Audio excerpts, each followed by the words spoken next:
Now you're like, okay, what the fuck do I do? Well, this is Monday. So you want to either go with this Friday's expiration or next Friday's expiration.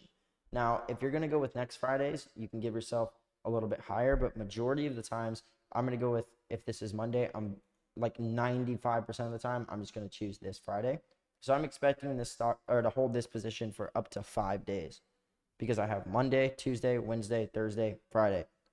5 days. Do you get it? So if we have 5 days that we expect that we can hold this contract, coming up on Friday, it's going to be a little bit challenging because it's going to be 0 days until the contracts expire. So you're going to be combating like theta, all sorts of bullshit with the Greeks on the options. So I like to give myself anywhere from 3 to 5 days of full average daily range days.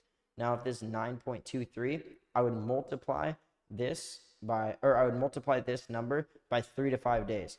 So if I'm buying it on Monday and I only have 5 days, that's kind of a push, right? So if I wanted to be safe, I'd probably do